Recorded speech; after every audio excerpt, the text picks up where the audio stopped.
Good egg. I told her, I said, well, just give him a mohawk. Yeah. And Beth and I, or Brad and I sitting next to each other. Brad would have the top I'm missing and I'd have the bottom Hit that the you're missing. sides, yeah.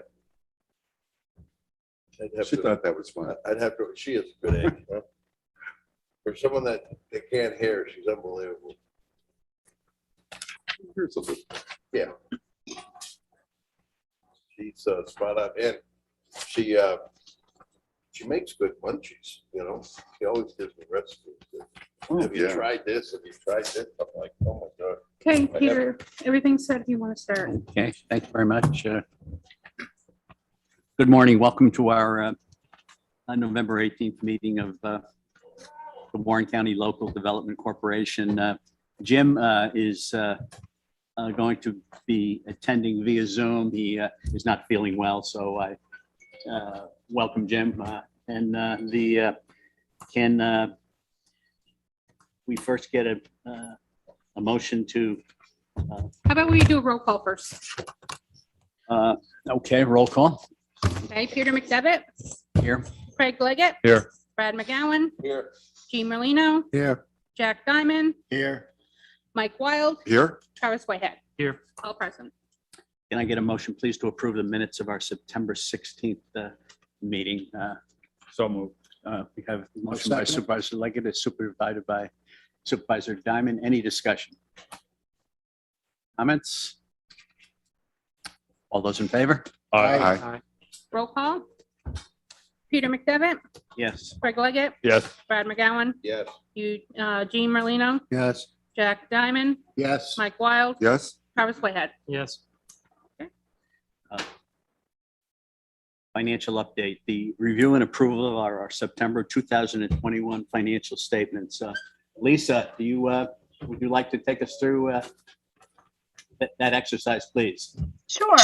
We're actually reviewing October. And I know the months are flying by, so I completely understand. There's nothing to note as far as expenses. We didn't have any expenses in October.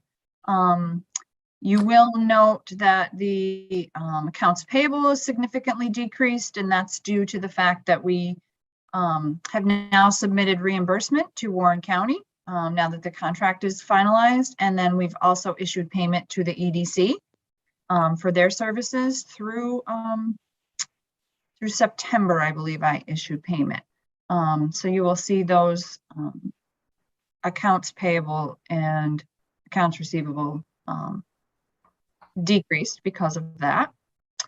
As I said, there were no invoices in October, nothing paid.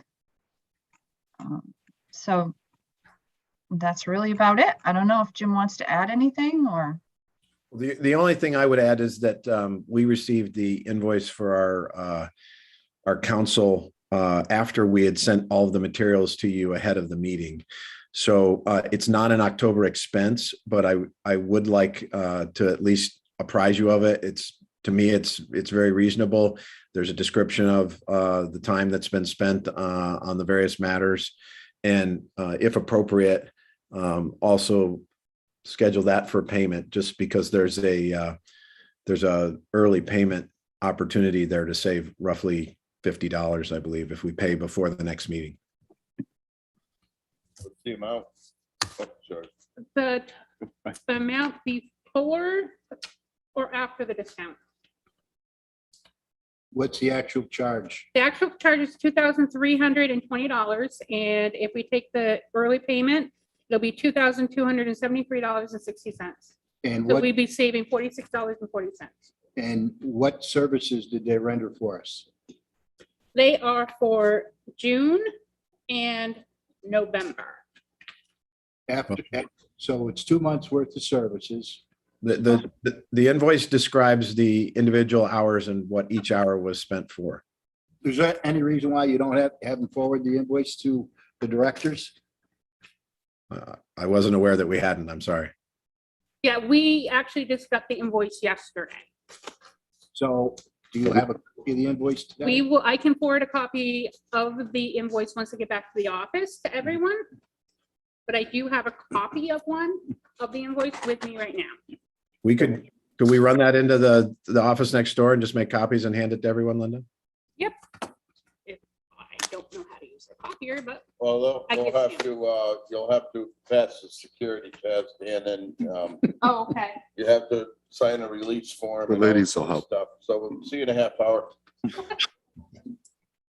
I think, So while Linda's doing that, I'll take this opportunity to inform the board that I will no longer be processing the LDC financials and doing the book work for that. I have a conflict of interest that has come up, so I will no longer be able to do that.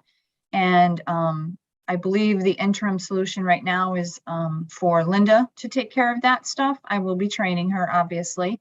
And then when the EDC replaces my position in full, I assume that that person will then be the permanent replacement. So to provide some clarity there, Lisa alerted me this week that starting in December, she will be representing a client that has an outstanding loan with the LDC. So as of that point, it's not appropriate for her to be involved in any of the financials. So she's already in the process of essentially making sure that the basic transactional work and bookkeeping work can be maintained for the months of November, and if needed, the months of December. We have an open position right now to replace Lisa with a full-time financial person working for the EDC, and part of that person's responsibilities would be to be the financial manager for the LDC as well. That has been open for more than 6 or 8 weeks, I guess, at this point. We still do not have a candidate.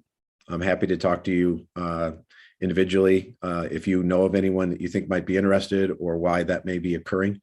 But it's certainly a struggle. We're experiencing the same struggles that many employers are experiencing in terms of trying to be able to find that. So in the interim, I believe that transactionally, there will be no difficulty in terms of the volume and the activity for Linda to take those roles on. But I don't feel comfortable with her attempting to close the books or support an audit. So one way or another, we will need to bring another resource in before those things come to pass. And that's what we're working on. Supervisor McGowan. Thank you. Thank you. Jim, I guess, is this a full-time position that you're looking for? It would be for both? Yes, it's the financial and compliance director. It's listed on our EDC webpage. It's also on a number of area job boards, and we've advertised locally for it. We've had more than 30 people who've made application. We haven't found anyone that has been able to make it through the process to even being a true finalist candidate that I can introduce and bring others into the interview process with. The expectations of reimbursement, what they get paid is pretty. Most of the people who are applying are from outside the area and would relocate to the area and are looking for a substantial increase over what we're currently paying. Thank you. Lisa, as a member of the board, I'd like to thank you for your efforts. You've been of great assistance to this board. And again, I thank you for your efforts and wish you the best. Absolutely. Thank you for the opportunity. I've learned a lot. Thank you, Lisa. Did we approve, does any future, any comments relative to the financial statements or? Well, Go ahead. if I could, yeah. Looking at this invoice now, which is on the financials, is this what we're supposed to expect, that they say that I spent so many hours and I had some communications with Mr. Siplin, but there's no, I haven't heard or seen anything from either the council or from Mr. Siplin saying what the suggestions might have been. Is this the way that we would expect this to be handled? An invoice is simply a description of the activities they're billing for. It's not how the LDC would interpret those. I understand what an invoice is, and I'm wondering why we don't have the actual information that was paid for here. I see, $2,320 that we're supposed to approve, and I haven't seen a single word from this guy, not one word. So, I think that's absolutely an error, Director Whitehead. The contract that we have already executed was the largest bulk of this work. So to say that we haven't seen it is just an absolute misstatement. all right, so we'll go line by line then, if that's what you'd like to do. I'm gonna start at the bottom and work up emails with Jim Siplin and Bob Ryan regarding the ethics complaint. Have we seen anything about that? Yeah, the governance committee has, they were the ones that initiated that review. They were privy to the beginning of that process, and that process continues. So again, is there any reason why the directors cannot see that information? The governance committee didn't direct that it be released. I ask again, is there any reason why the directors cannot see that information?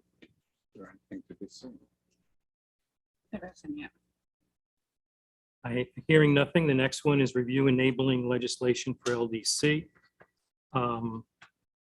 We're looking at that as well. It would be interesting to see what the lawyer may have said about that. We were in our bylaws meeting last meeting, and we're going to have another one scheduled, I think, for December 1st. And if there are any concerns or comments from the council, I believe that would be good information to have in front of us. Have not seen it. Is there any reason why I have not seen that? I don't know that there was work product. We had a discussion with them about that, about the fact that the question was being raised. We had the discussion about the fact that perhaps reviewing our bylaws was an appropriate thing to do. I think the activity's actually been initiated based on that conversation. So you're saying that he read it, but he hadn't commented on it. And I have no written report on that. It's not what I asked him for. I told him that these were the questions that were being raised, and we would like his legal counsel on the viability of the process by our bylaws, and he simply provided that direct. Okay, dated 6/20, email to Jim Siplin regarding the draft county contract. That would be of interest to me. Okay, Earlier, we'll TC with see assistant. to that. I mean, it's about a contract we've subsequently executed. Yeah, which is too bad that we're talking about it now. It would have been nice to go ahead and have it before it was executed, don't you think? TC with Assistant County Attorney Twilliger regarding draft contract. I understand your desire to go through this line by line, but we had a conversation at the last meeting, Director Whitehead, where I said specifically that if there are working emails that the board would like me to provide, and if there's criteria they'd like me to provide, then I'd like that. But until then, trying to figure out which ones we would or wouldn't release out of the hundreds of emails that go on about the day-to-day business of the LDC, it's a very difficult process to try to discern.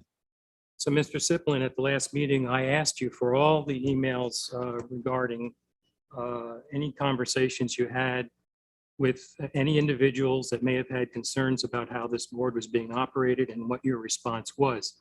I asked that during the meeting, and I followed up with an email to you specifically asking you for that. And the only thing I see is a spreadsheet here that indicates that certain things happened on a certain date. Certainly no copies of the original complaint, if any, and certainly no emails regarding your response to that. So I again, for I don't know how many times now, ask you for all of that information. If nobody else wants it, that's fine, but I'm asking you for all of that information. And I continue to try to represent the fact that I work at the will of the board, not any one individual of the board. So if this is the process by which we'd like to operate, which it appears is without precedent in the history of the LDC, I'd like some guidance on what it is that I am or am not to release. I have emails from individuals on the board. I have emails from members of the public. I have emails from potential applicants. I have literally hundreds of emails. I understand that you've asked for those. It's not clear to me that it's the will of the board to release them. It is the obligation of the board to provide oversight over all of our contractors. That became very clear to us in a recent audit, it seems. And I am asking you, I'm doing my due diligence, and I am acting perhaps independently of the board, which again is my fiduciary responsibility. And I'm asking you for this information. I'm simply saying that if we were to provide that to you, as far as I could tell, we would be the only contractor I know in employ of the county or an affiliated organization that's providing that level of detail in terms of working emails that they're operating under. And that concerns me. I want to make sure that what we're doing is both appropriate and consistent with the will of the larger board, because it's a precedent that we're talking about in terms of getting involved in the operations that you pay the EDC to conduct on your behalf. So how am I supposed to do my due diligence if I do not have the information in front of me? And I'm not asking you to provide any reports or anything. I'm saying a copy of the email that you got and any response that you might have had to it, which we are supposed to have oversight. How can I have oversight over something that I cannot see? And that is my fiduciary responsibility, Mr. Sipley. Okay, so I'm simply asking the board itself if this is what you believe is our responsibility to you, because I don't believe that providing individual emails has ever been done. It's not listed in the scope of the work that we do. I can't find any precedent for any other vendor that works for the county that does this. So I've done this once before. I've had to foil my own board for information.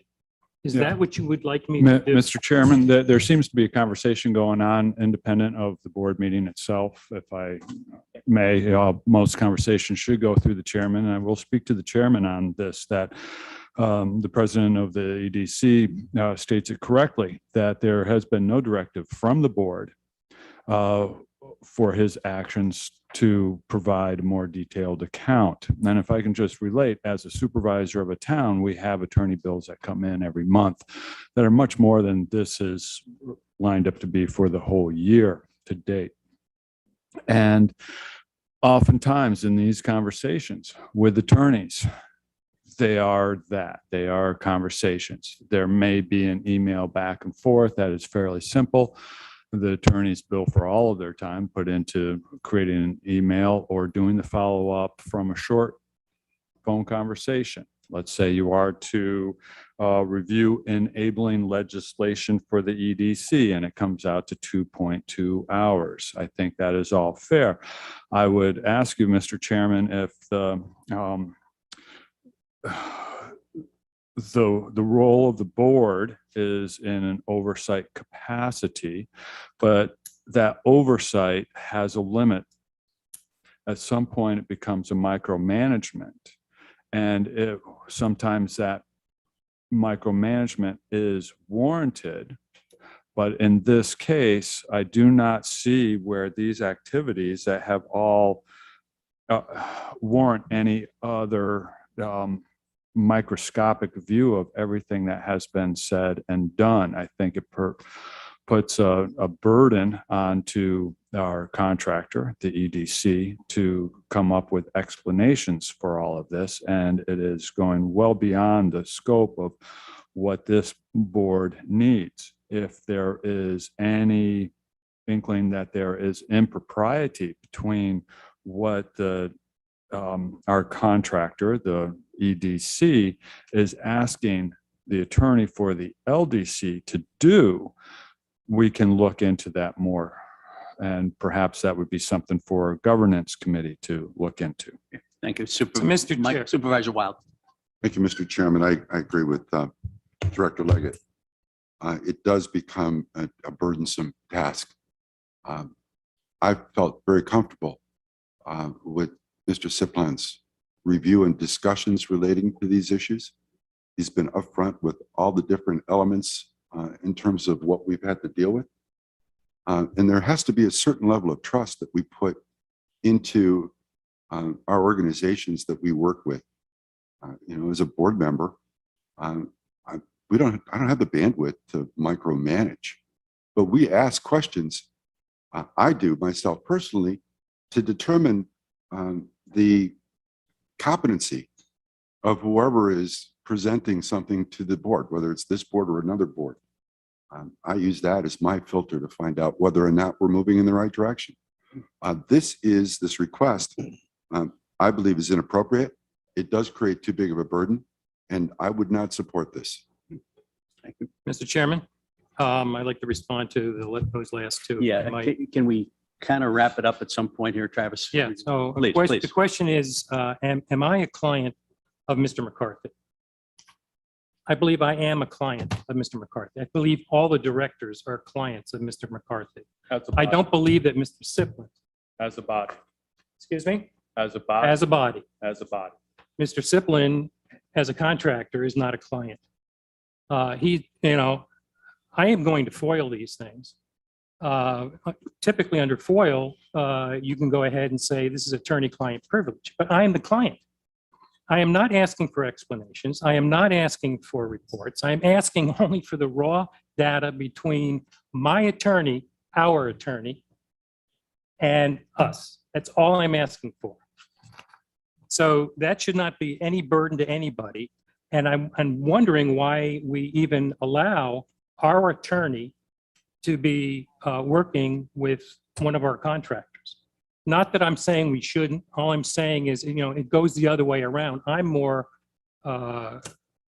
should be more able to see that communication than even our contractor. So, and not that I'm saying he shouldn't see that. But, we are looking at, the question is, why do we need to know these things? Well, if June Maxim or anybody else is complaining about the way we conduct business here, we ought to know what that is, because perhaps we might change that. And instead, it may have evolved to a lawsuit or something, which is going to be expense on our part, et cetera. Why would not we want to know what the public has to say about the way we conduct business? I do not know why that would not be that way. And if you want me to wrap this up, I'll wrap it up and leave it at that point. As I said, I'm unsatisfied with the responses that I've had today on this.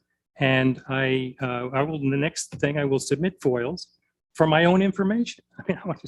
It's not a client attorney privilege. Don't give me that, because I am the client. Thank you. Supervisor McGowan. Thank you, Chairman David. I see where Travis is coming from, or Director Whitehead, sorry. And, but I have to agree also with Director Leggett and Director Wild that it is going to be a burdensome. But one thing I can relate is Jim, or Mr. Siplon, sorry, I'm trying to be professional here. But, we've discussed all these cases. I mean, it's not that you have left out anything in the meetings, from hiring the attorney to everything you discussed. So, I don't have a problem with this. We've gotten to a point today with our contract and everything else into the place, and you've kept us, I think, well informed. If there happens to be any form of paperwork to go with this, is there a problem of just getting a copy out for those who want it? Now, any work product that's produced by the attorney, of course, we would provide. And one piece of perspective I would offer, because I think Attorney Twilliger is there. I mean, is it customary for all of the correspondence that goes on with the county attorney to be provided to the larger board on any legal issue? I can't find any precedent for that. And so I was concerned not just about the inquiry itself, but the idea that this is a process by which the county would want to enter into, because I believe that you're talking about a significant amount of communications that would potentially be then shared with the board at large if this was the standing practice. And I can't find any evidence that it ever was. Robert, yes. Okay, hi. A few things on that. One thing would be on who is actually the clients of the attorney representing the LDC would actually be the local development corporation itself, the corporate entity of it. And the board of directors aren't really the clients of it, but it's that unusual situation because the LDC isn't a human. I mean, the board is the human manifestation of that client that the attorney actually works for. If there was ever a conflict between a member of the board and the LDC, the attorney would be working for the LDC itself and not that board member of it. But as the attorney with it, you need to, I mean, it's the same with the county attorney. The county can't talk to me and tell me things. I need the board of supervisors to tell me and tell me what the will of the county is, just like here. The attorney for the LDC needs the board members to tell him what the will of the LDC is, because they're that human manifestation of the client for him on it. As far as disclosing information to board members, again, I mean, the county is your client and you get it to the county by disclosing it to the board of supervisors member. I have, and we have had email conversations with probably everybody who's a supervisor here and exchanged emails with them. We've disclosed information by emails to them. We're not in the habit of hiding emails from them. You do have to be aware of the FOIL requirements. And if you're disclosing things that could be foiled, you want to make sure you're not revealing certain other things that shouldn't be. And you try to be careful as far as, want to say legal secrets or things like that, legal advice that can be withheld from a FOIL request. You want to be careful as to what you disclose in documents like that for people that way. It sounds like here, maybe if the board wants to see more what the LDC is doing, the members want to see more of, be more active in the, call it day-to-day administration of the LDC. Is that maybe what the board would like to be doing more of and be more informed of and more involved in the kind of day-to-day management of it? It is what I want. Okay, thank you, Robert. Mr. Chairman, Go just ahead. one other brief comment, and I know we're on a schedule, and I'd like to see if we can defer this to the next meeting. But at the same time, there's always a risk of negotiations that are in the process, and information may not be totally accurate that might be shared through a different chain of emails and communications that could get released to the public. And that could have a detrimental effect on the ultimate goal of what the board and the organization is trying to accomplish. So I'm not in favor of us seeing every single email, even calling out specific emails that they want to get involved with, because this needs to stay within that client attorney privilege, and it stays there. It can't go anywhere else. So I'm done with that comment, but I'd like to defer this till next month because of the fact that we do have a few other things we need to discuss. Thank What you. about paying it? I'd make that motion that we should pay this, save ourselves $46.40. Second. Second. Second, there's a motion and a second. All those in favor? Aye. Roll call. Peter McDevitt, Yes. Craig Leggett, Yes. Brad McGowan, Yes. Gene Merlino, Yes. Jack Diamond, Yes. Mike Wild, Yes, Travis Whitehead. Yes. All in favor? Okay, what about the financials? We need a motion and a second on that. Okay, a motion to approve the September October's, sorry, just look the October's minute. Our financial, sorry. re- Yes. Mr. Review Chairman, I'll and- make that motion. by Supervisor Wild, seconded by Supervisor McGowan. All those in favor? All right. Okay, roll call. Peter McDevitt. Yes. Craig Leggett. Yes. Brad McGowan, Yes. Gene Merlino, Yes. Jack Diamond, Yes. Mike Wild, Yes, Travis Whitehead. Good. Moving on to number 4. I think our first meeting of the bylaws was a success. Okay, I think in general terms, anything over 2 hours, I think we lose. People just lose it. Okay, so so full 2-hour meetings, I feel comfortable with. But I think they were a success, and I know we've scheduled another meeting for December 1st. And Brad, Craig, would you like to make any comments? You happy with that in terms of? Yes, yes. And I think we made such good progress within the 2 hours of the first meeting that we should be able to wrap up the remainder. A lot of the beginning of the meeting was just on general getting going. And once we got going, we moved quickly. So. Sounds good. That being said, any further discussion on bylaws? Seeing none, EDC President Staff Report. Anything you want to contribute at this point, Jim? Sure. First of all, I apologize for not being there in person. I'm a little worried. I started coughing and having cold-like symptoms, and I just felt like it was prudent for me to stay out. I'm going to be tested later today. Hopefully, I just have a cold. But in meantime, from a loan portfolio standpoint, we have a couple of revisions you'll see on the spreadsheet where we were able to revise the terms of two of the loans based on the resolution and discussion from the last meeting. We have two applications which are not reflected on that loan portfolio that are in process. I'm confident that those will proceed, although there are a variety of reasons why they haven't been introduced yet. But Linda continues to work with both applicants, and I'm hopeful that either next month or in January, you will actually see those. In addition, I certainly want to acknowledge the fact that we're in the midst of reviewing the state controller's report. I wanted to make sure you knew where we were in that process. You all got a copy of that report at the same time that it was released to us.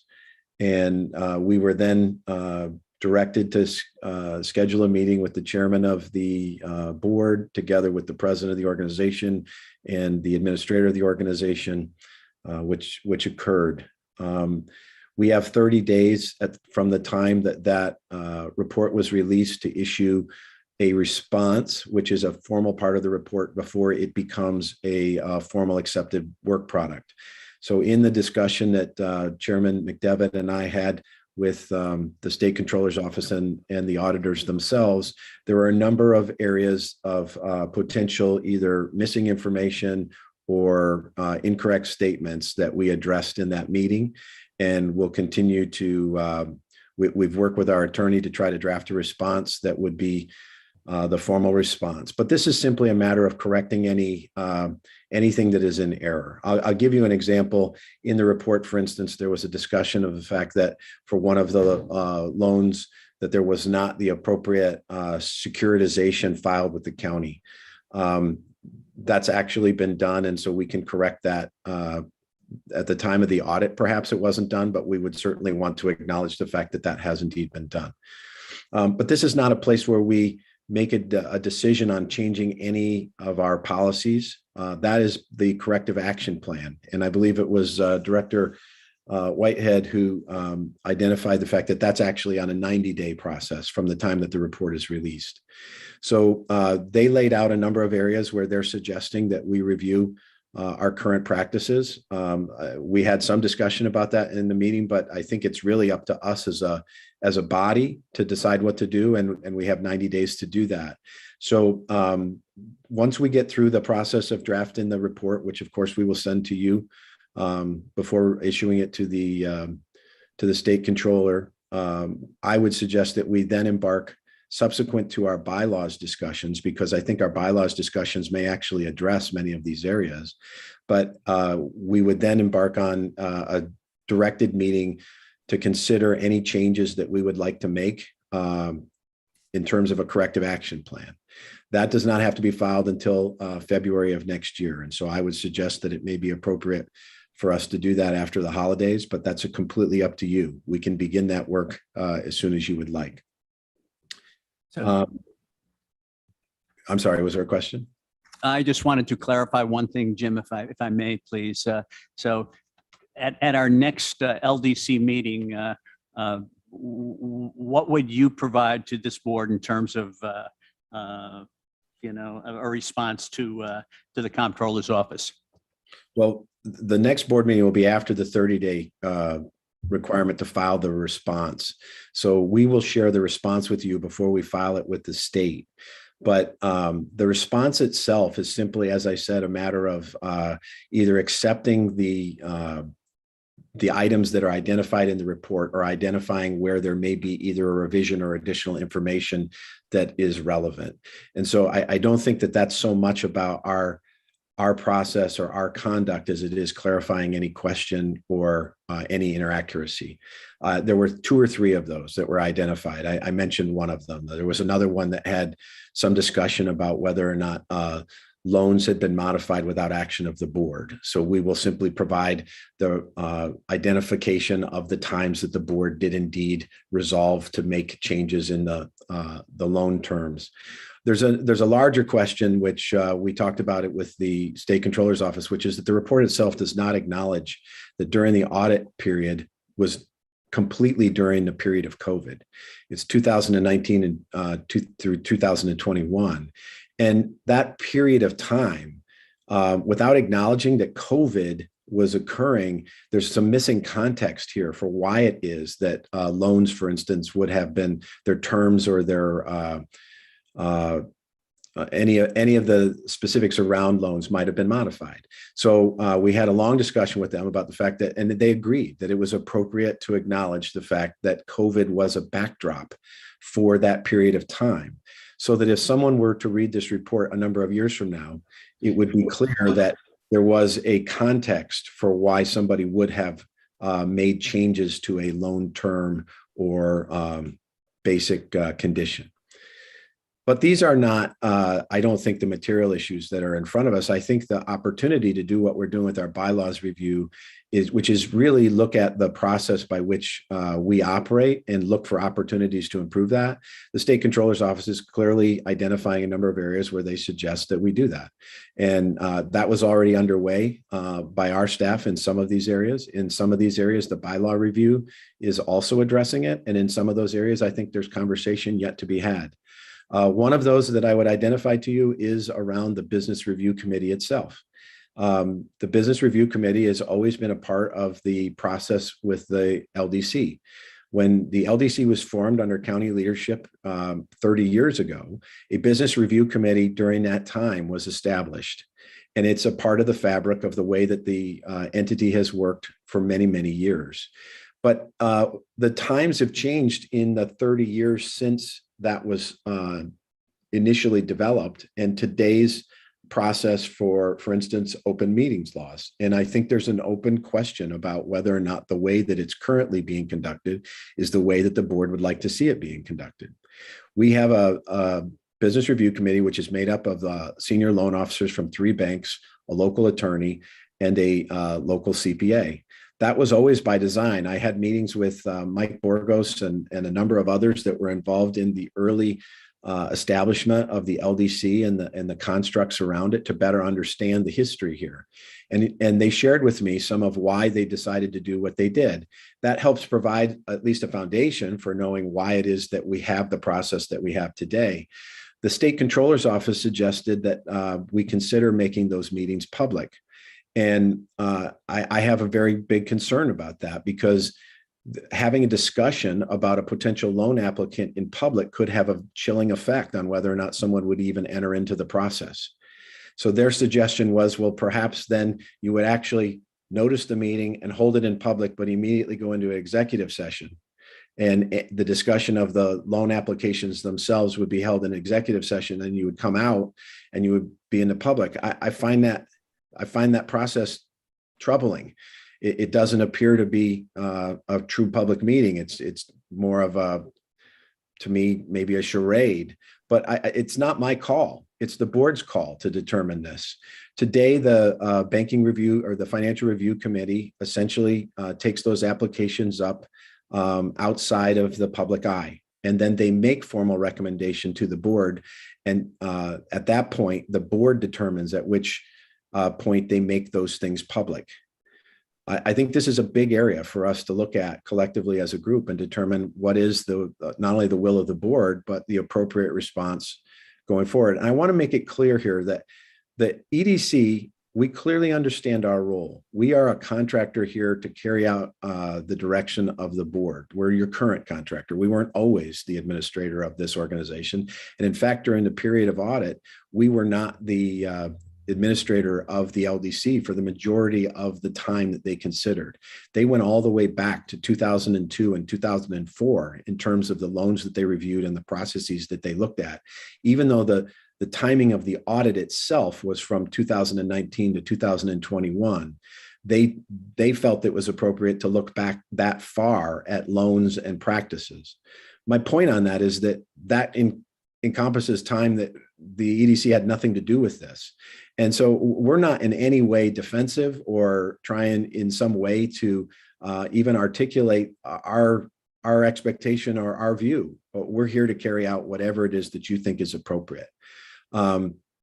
I do believe that the bylaws process that you've established is a really good start down that road. It's been very constructive. We worked over the last, since we had that meeting almost 2 weeks ago, Linda and I have spent a lot of time trying to actually take the input that was provided during those meetings and start to organize that into a potential revision that we would share with you at the end of the process. I really feel like this is positive area for the board, that it's looking at its own practices, determining what is appropriate today. And I think this audit report provides even more context for some of that, not only in terms of bylaws, but other things that we may want to explore. So that I believe that that's probably a next wave once you finish your bylaw reviews that you would want to look at in terms of the corrective actions and schedule a subsequent special meeting to review that, maybe more than one. I don't know. But I do believe that most of the input that was provided by the state controller's report is healthy and worthy of consideration. I think, Jim, thank you, Jim. One thing that they did mention, during that session was that any board member can to please call them. I mean, they're an open book. If anyone has questions relative to their report, give them a call and they will make every effort to intelligently address those concerns. Does anyone have any observations or concerns? Jack? Thank you, Mr. Chairman. Jim, I took a look at that report that you just mentioned. I looked at it as very damaging to the Warren County's Local Development Corporation. And I think that these us as directors need to be involved with how we're going to solve some of those problems that have shown up in this report. I know you've been working on it, but I think we need to be more involved in that discussion. I appreciate that, Mayor. And in fact, that's what I'm suggesting. I'm suggesting that we schedule specific sessions that are very similar to the bylaw sessions to go through each one of these areas one at a time and determine what is the will of the board in terms of either making changes or adopting the practices that are suggested. The other thing is I'm concerned about how our colleagues on the full board would react to this report. Again, as I said, it's pointed out several errors in the way we conduct business. I'm not going to go in specifics, but it's very discouraging and alarming that we have a report that was presented to us like this. And I hope that the sole member has been given a copy or deserves a copy, because after all, she represents, the full board, and she's the one who officially has to deal with cleaning up this mess in this report. And I think that any reports that come forward need to be she needs to be, or him, whoever's the chairman at the time, needs to be informed of these reports because it is damaging. And that's All I can share with you is the direction that we were provided by the state controller's office, which specifically did not determine that that was the appropriate path. And we actually called them to confirm that because the sole member had made inquiry to me about that. And they specifically said that that was not what I was to do. So I would suggest that anybody who has further conversation about that, just contact the state controller's office directly. But going forward, I think that she should be entitled to it. I simply can't comment on that. I'm executing the direction that we were provided by the state controller's office. And they were emphatic about that, not only in writing, but in the phone call I had with them, and then in the meeting we subsequently had with them. So let me ask you this question, Jim. You're a contractor. You Yes. got the report. The chairperson of the board is not entitled to the report? That's a mistake on the state controller's office. And I don't I, know why you've got the report. You weren't included in the original emails, were you? no, I was, the direct is, there were two emails that came, one to the board itself and one to the chairman of the board together with the president of the entity. And as I understand it, this is their statutory process. It's not unique to us. This is how they do all of these things. Thank you. Travis. So is it possible for you to have a copy of what you intend to send them on the 6th of December available prior to our December 1st meeting so that we can, if we have any concerns, we can bring them up at that point in time? Well, we're working on that with the attorney. I'd certainly love to do that. I can't comment on whether or not he can or can't do it, but I've told him that that would be the goal. And if we're not able to do that, as soon as we have it available, we would provide it to you before we provided it to the state. So I just want to remind you that the one sentence audit objective here is to determine whether or not the Warren County LDC officials provided adequate oversight of the revolving loan program. That's the central concern here that we'll be looking at. I have no problem if you go ahead and find some facts here that might be an error because we want to deal with the correct information. But what the board, this audit is targeted not at you, but at the LDC for not providing adequate oversight. And again, that goes ahead and amplifies what I said earlier. I don't know how I can do oversight if the information is being kept from me. So I am going to continue to pursue that. Okay, thank you very much. Mr. Chairman, since we're in a public meeting, do you mind? No, go ahead. One of the things that is being implied here is that the EDC is complicit in terms of not effectively managing these loan programs. From what I heard from Mr. Siplan is this audit went back to 2002, a long time ago. So before we make insinuations about fault, let's take a good look at all of this and dates and times, and let's figure out how to fix it if it needs fixing. Right. So that's all I have to say right now. I have to correct what Mr. Wild just had to say. Nothing was implied. I read the thing here and it says that the LDC must provide adequate oversight of the revolving loan program. Nothing was mentioned about the EDC or any previous thing. I'm just saying it's our responsibility to provide oversight. That being said, I think we pretty much covered what's on our agenda, other than I think Supervisor Wild wanted to make a couple of comments. From carryover from the last meeting or not? Carry over from last meeting, but I'm not sure whether this falls within executive session or not, but it does involve breach of confidentiality and violation of some of the rules as board members that we need to adhere to. So I will leave it to you or to Director Leggett to help me figure out where we go with this. Yeah, I think as much as possible, I would hope this board would be open, transparent, open to the public. If there are, we've had open discussion on the issue, and if we're moving to the point where we've actually come to an absolute determination that there are folks that may have not played by the rules, then indeed it's time to go into executive session to determine if should be appropriate action taken. But I think the open discussion of what has occurred here, I think the public should know. So let's kind of move along and see where we're going.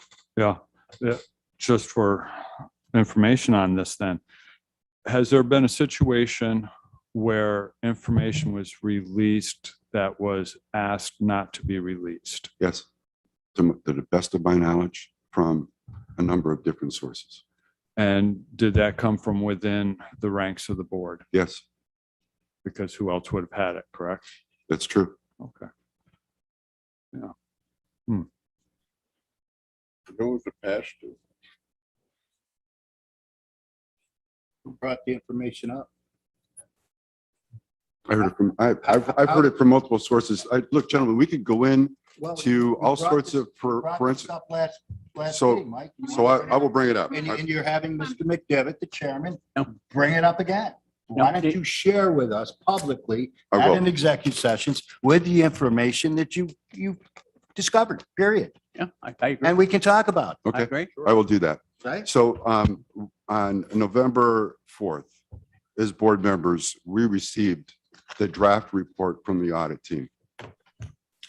That report was shared by one of the directors outside of this organization. Now, it states very clearly this draft document is not to be distributed or shared beyond the recipients of the state controller's office sent it to, the LDC board and staff. So by disregarding that and sending it out, I believe put the LDC at risk. I believe that, and I don't know why it was sent, but let's talk about the optics about it being sent. It was sent out to the chairwoman of the Board of Supervisors, Chairwoman Sieber, and it was then distributed to other supervisors.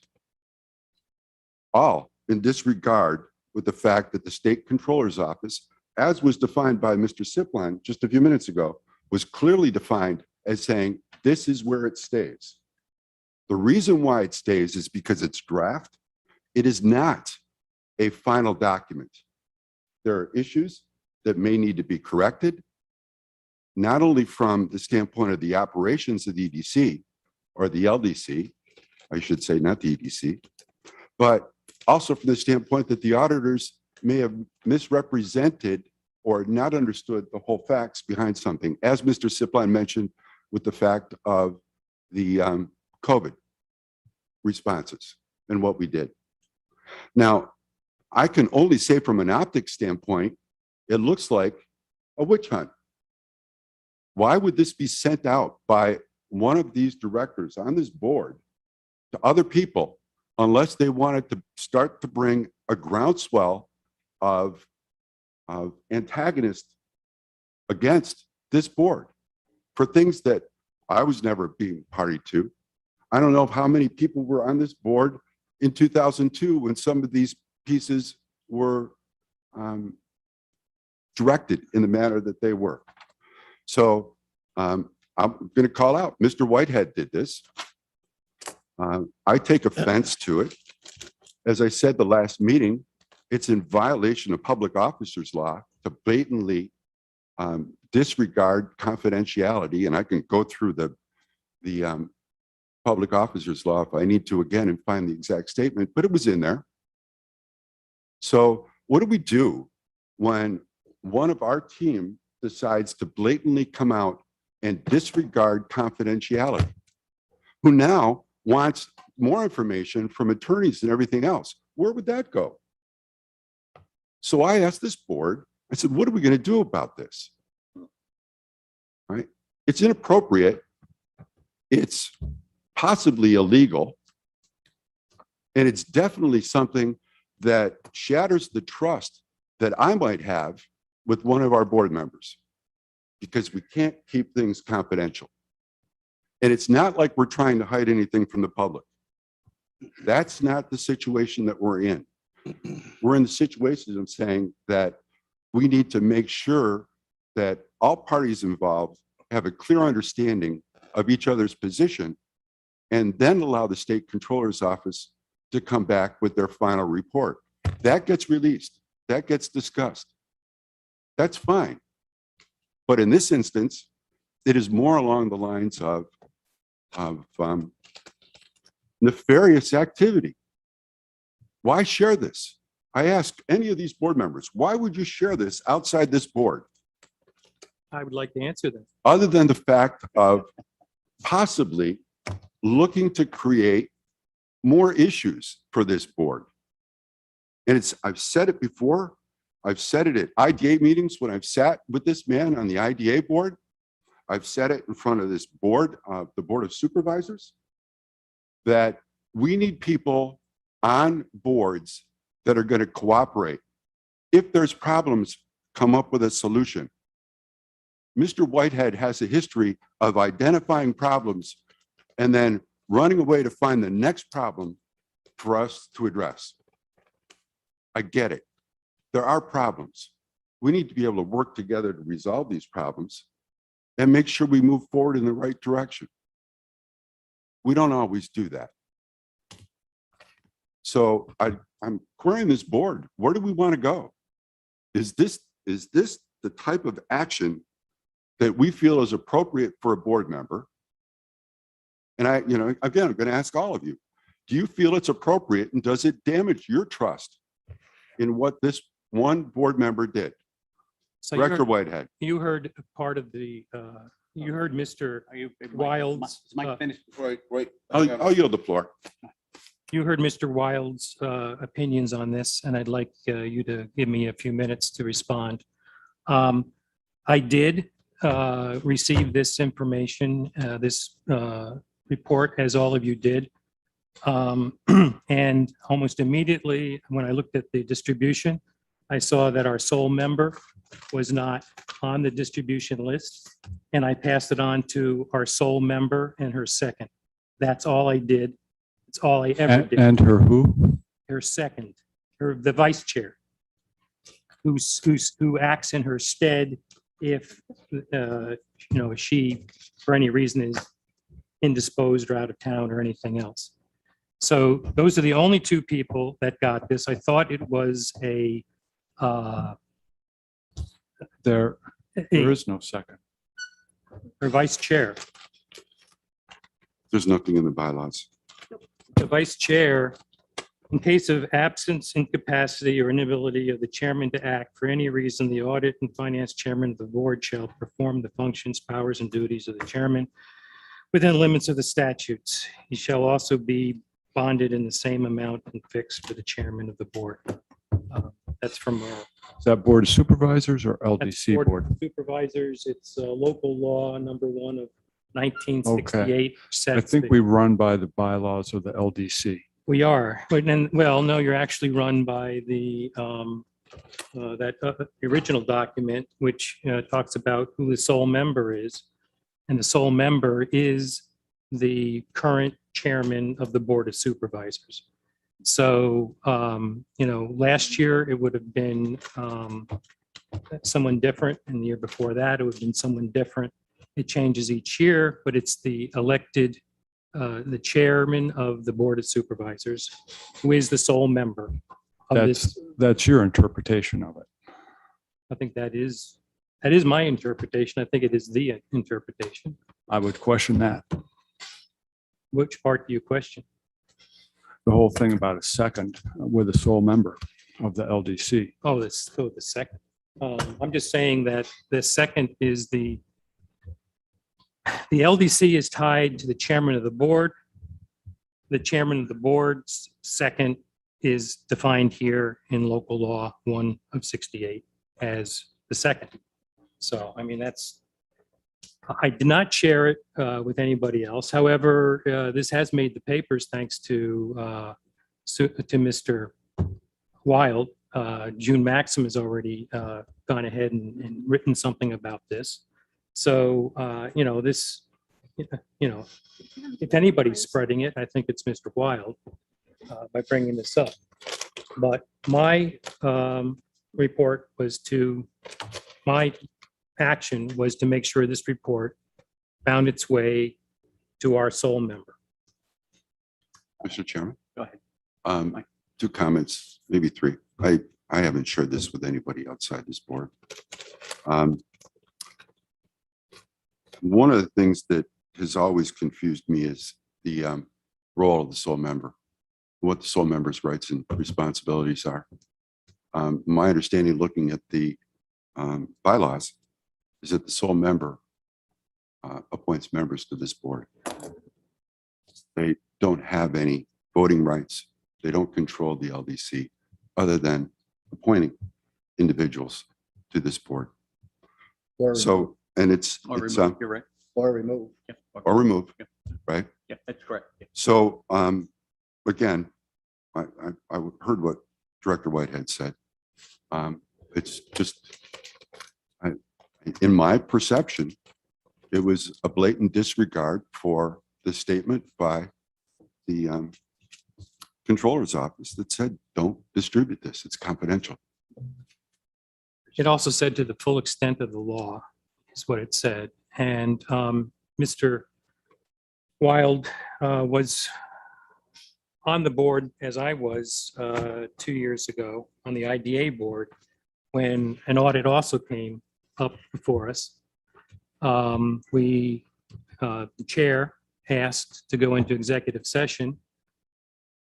We did go into executive session. There was one vote against that. That was mine. Asked the reporter, the Post-Star, to leave at that point. She left. She inquired of the Committee on Open Government whether this was proper. They went ahead and said in no uncertain terms that it was improper, that the discussion of that audit should be in the open. This is all documented in a newspaper article that she wrote the next day. As a consequence of that, Mr. Simpson, who was the chair at that point in time, apologized to her, said that, hey, all I did is I'm just trying to go by what I was instructed to by the auditor. And he says the auditor said that, please keep in mind that this document is a draft report, which is an internal working document, and as such should be considered confidential and not subject to public disclosure. Well, turns out the Committee on Open Government thought that that was inappropriate advice. And at that point in time, the chair of the IDA made sure that all future meetings were open. When we went ahead and discussed what our response to that was going to be, and also provided her a copy of and this is the newspaper, provided a copy of that draft report. So, there is precedent for this. Mr. Wild is certainly aware of that precedent, as is Mr. Leggett, who was also on the board at that point in time. So I could read you the entire article, but you can do it yourself. It's dated February 7th of 2019, and it's available on the Post-Star website. Thank you, Travis. Jack, did you have? No, Okay, you're done. okay. Thank you. For Go ahead. the record, the response from the Office of Open Meetings there, was that a request that was filed from the IDA itself, or was that another person of the public relating to that state office? What should be done in this case? Because I am familiar with individuals going to the state, and there was one, I think, about actually your seat on this board with the OSC. You put in a complaint to the OSC in your own, an individual giving their own take on a particular situation. They review that complaint and they respond with the information they have. The IDA also had counsel present, and the counsel to the IDA did not warn the IDA from going into that meeting. But really what comes down to this whole discussion, we receive a report from the ABO or OSC, if the case may be, that says, keep it confidential. This is in works. Shouldn't we do that? That's the simple thing. Shouldn't we do that? And again, I kept it confidential, except that I felt that it was a mistake that a copy was not sent to the sole member of the LDC. And would not the proper thing then would be to bring it to the chairman of the board of directors and point out that mistake? instead of taking action of what you think should be the correct action? I took independent action, Mr. Leggett, as we all do. Speak for yourself. It's right there in our bylaws that it's expected that we take independent action. I thought a very healthy, open discussion. My inclination is that this will probably continue tomorrow, and so be it. But I think at this point, we ought to go home, reflect, kind of come to our own personal judgments, and bring it up for further discussion at our next LDC meeting. Yes.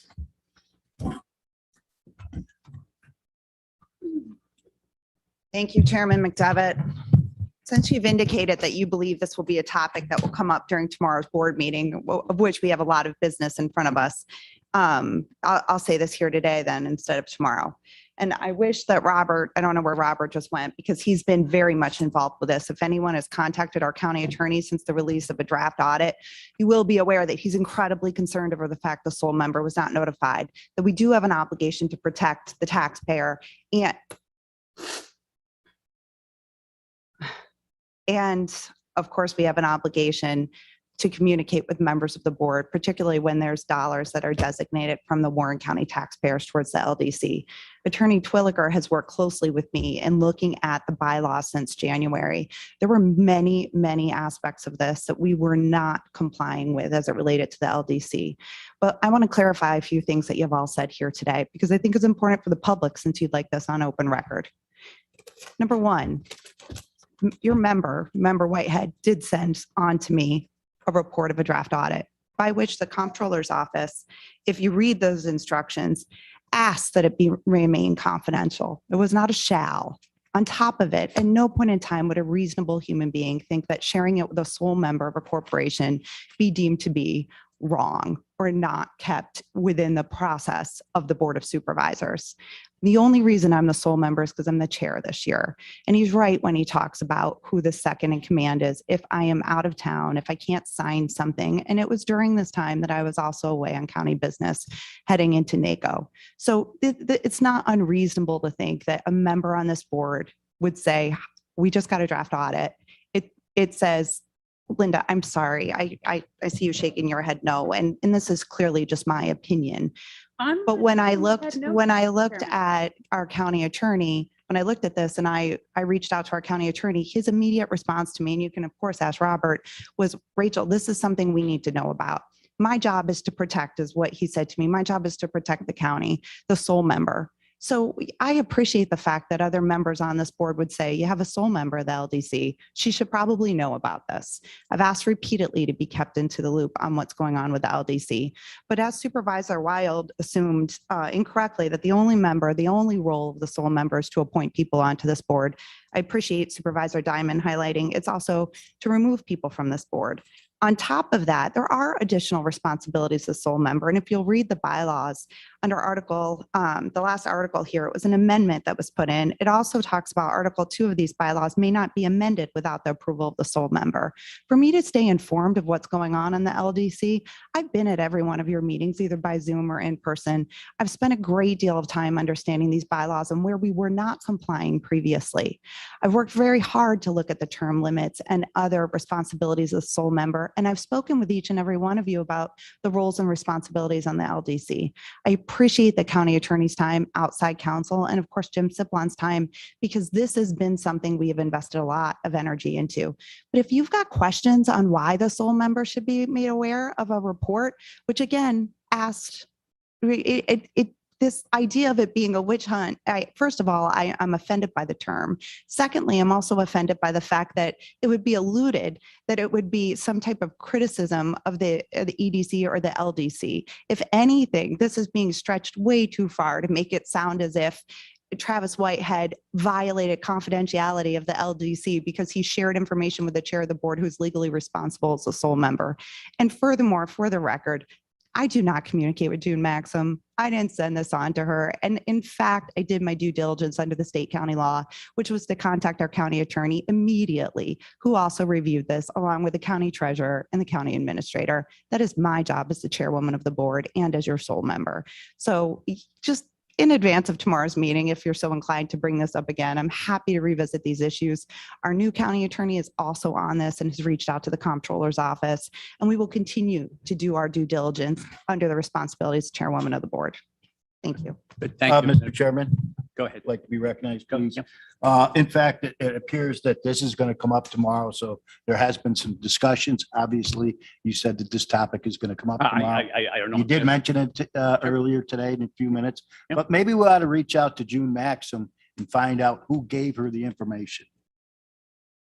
But why don't we invite June Maxim to the meeting and say, June, who shared this document with you? It wasn't me, probably wasn't Mr. Leggett. I don't know who would have shared it, Mr. McGowan. But in fact, we're talking about a director here concerned about a report that should have been shared with the chairperson. But we have someone amongst us that is sharing the report with June Maxim, the news media. I just don't understand it. Again, And, you know, and to defend in regards to the chairperson, she should have an opportunity to read this report in case she gets any questions from any members of the directors here, and along with the rest of the board of supervisors. Apparently, if she didn't have this report and this issue comes up tomorrow, she wouldn't be prepared to answer these questions. This, to me, is very damaging. And I do believe that if the rest of my colleagues on the full board read this report, they'd be starting to ask questions. So that's all I got to say. let me just make one response to the comment relating to damaging. You know, if one looks at the history of EDCs, LDCs, the history of some situations that have occurred in the state of New York, where there has been strong, important, and fundamental problems have to do with people basically, I guess you would describe it as robbing the bank, stealing major sums of money taken from EDCs, taken from the taxpayers. And that has occurred in some, you know, unfortunately, in some areas of the state of New York. This obviously is not the degree of tragedy, of problems that have occurred with this LDC, thank God. We have, in the final scheme of things, in my opinion, we need to be more detail oriented. We have to take care. We got to dot the I's, cross the T's. But do I view the what I see in that report in the comparative scheme of things as it relates to EDCs and LDCs? It's minor league stuff. Okay, can be corrected. Okay, should be corrected, and hopefully going forward will be corrected. Okay, so more detail oriented. Just make sure that the files and then the information and are all put together. So that's my observation. Go ahead. Mr. Chairman, just one short comment. I've heard a lot of excuses in terms of why this document should be shared. The sole member should be aware. This person should be aware. The point is that this email came with a clear declaration. It is not to be shared outside of the current distribution. I'm not going to make any legal judgment whether I should share it or not. To me, that was pretty clear. Don't share the document. That's all I have to say. As I said in the last meeting, I don't know if my iPad is working or not working correctly, but the first time I saw this report was on the day that we had that conference call with the comptroller's office. Although I've looked at some emails or some identifiers which indicate that I received it, did not see it, did not receive it. So go ahead, Brad. Thank you. You know, I said it in the last meeting and I'll say it again. all of supervisors here on the board have taken an oath. And if someone is leaking, hopefully someday we can find that leak. But it's happened before on executive sessions where it's not supposed to leave, and by the end of the day, it's already in tomorrow's paper. So I don't get it online. Everybody knows of it by 5. I don't know until 6 the next morning. So, but you know, we all take an oath. For what I feel Travis did was wrong. I do not feel it was wrong. I believe Ms. Seaver is a sole member. I'm sure that was established before. She has been in at all the meetings, and like I said, to keep us all informed, I feel she's got our back on doing that, and there was nothing wrong of what Director Whitehead has done. Good. Robert, thank you. Yes, please. Thank you. I did have a chance to speak with the comptroller yesterday, as our county attorney had recommended. And I spoke with someone at the comptroller's office, Mr. Robert Elliott, and he said that their reason for requesting it to be kept confidential, this draft report, was because it is a draft report. It's not the final report, and they'd like it to be kept confidential until the agency, in this case, the LDC, has a chance to respond to it. They do realize that it is subject to FOIL. It's not confidential by law. Anyone could FOIL this report, even though it's not a final report, being a draft or a preliminary audit report. It's still subject to being released under FOIL. He said in their ideal situation with the comptroller's office, these kind of documents wouldn't be released, just because they like to not have it released until the agency has had a chance to respond to the report itself. The sole member having a copy of it was not something that they were concerned about or worried about or thought in any way damaging or thought it to be a violation of law. It wasn't. In fact, they agreed that it's the sole member. She's someone who would at some point at least be expected to have that information revealed to her of what this was, in her role as a sole member, to get feedback on how the board, the people that she is responsible for appointing or removing or reappointing, as to how they're doing in their oversight of the LDC. Thank you, Robert. One more time. So we can move on. We have more business to conduct. I think we're done, Jack. Can we get a motion to adjourn? Well, Mr. Chairman, sorry, one more thing. If anybody would like something in writing, we can provide that to the board or the members. Okay. If you'd like anything in writing from the county attorney's office on that. Just a final observation, my disclosing it to the sole member certainly didn't get this out into the public eye. Mr. Wild's actions certainly have gotten this out into the public eye. Keep that in mind. Thank you. And just one more, Go ahead. all right? If we're saying that after the fact, it was okay to do, prior to the fact, again, based on that letter, it was not appropriate to do, at least in my mind. Pretty clear. Can I get a motion to adjourn? I'll make that motion. Supervisor Wild, second by Supervisor McGowan. All those in favor? Aye. all right. We are adjourned. Thank you, ladies and gentlemen. Gentlemen, at this point.